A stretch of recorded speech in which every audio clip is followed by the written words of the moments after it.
Welcome! In this video, we'll walk through the complete process of building a mainframe integration using OpenLegacy Hub and MCP, from module, asset, and project creation to the final deployment. We begin with the module creation. From the connector list, we filter by mainframe, which gives us a wide variety of options. For this walkthrough, we select the CICS COBOL connector. Next, we enter the module name and provide the necessary connection details to configure our CICS module.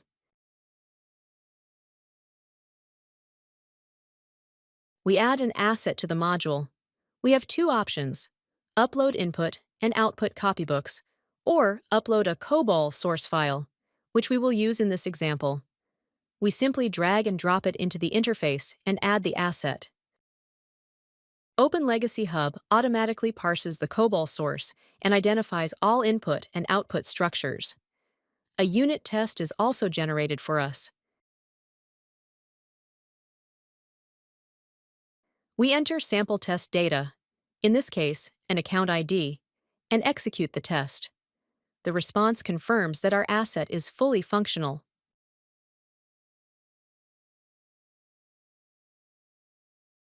With the module and asset ready, we now create a project.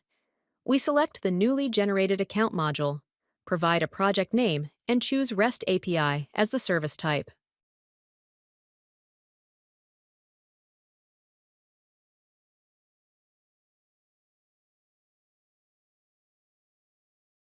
Next, we move on to generating the API contract. We have several options here, and we select the auto-generated option with AI suggestions. Using AI, OpenLegacy analyzes the asset metadata, identifies all input and output fields, generates descriptions, determines the appropriate HTTP verb and method path, and produces a fully enriched contract. Once the contract and method are generated, we open the method. Inside the OpenAPI configuration, we confirm that the OpenAPI type, the generated method path, and the enriched description are perfectly fine.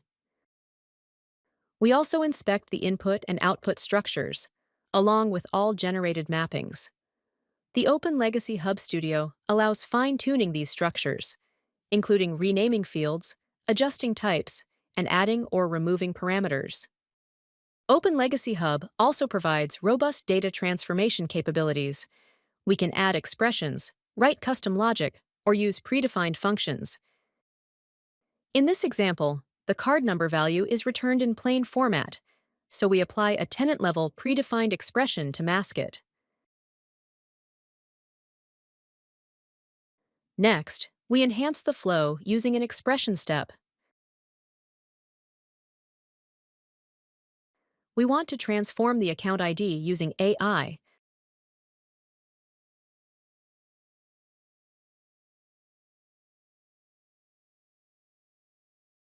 So we simply describe the desired transformation in natural language. The AI generates the required transformation code automatically. To test the flow, we switch to the test perspective, enter an account ID, and execute the flow. The result shows that the card number is successfully masked, and the account ID was transformed exactly as requested. Everything is working as expected. Finally, we publish the method and deploy it to our target environment.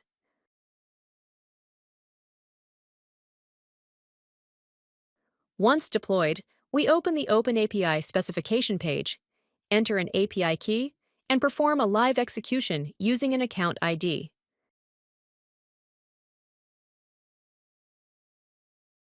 We receive a 200 OK response, confirming success.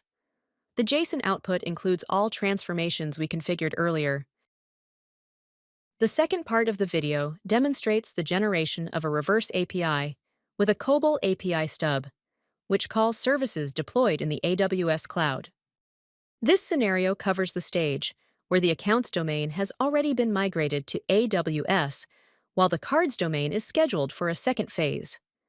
The View Card feature requires information from the migrated accounts domain in the AWS cloud, and this can be achieved by using OpenLegacy Reverse API. We use the OpenLegacy MCP server through an Amazon Q agent to perform the integration decoupling.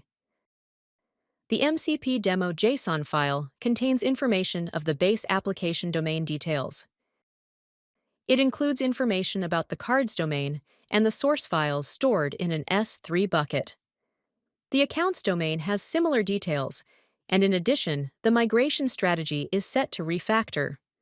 This definition instructs the OpenLegacy MCP server to generate a reverse API for the already migrated accounts domain. We instruct the Amazon Q agent to run the MCP tool for an end-to-end integration decoupling, and the process completes successfully.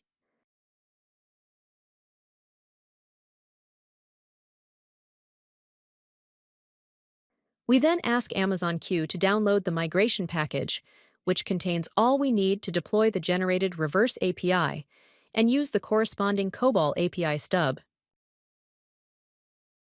Next, we examine the migration package contents. The COBOL program COACTVWLP contains the COBOL API stub. The account New Bridge archive contains the reverse API itself. There are two ways to start the reverse API: using Docker Compose or by deploying directly to AWS App Runner. Here, we deploy to App Runner using the generated CloudFormation template. Everything required is already provided, so we just run the deploy script in the App Runner directory.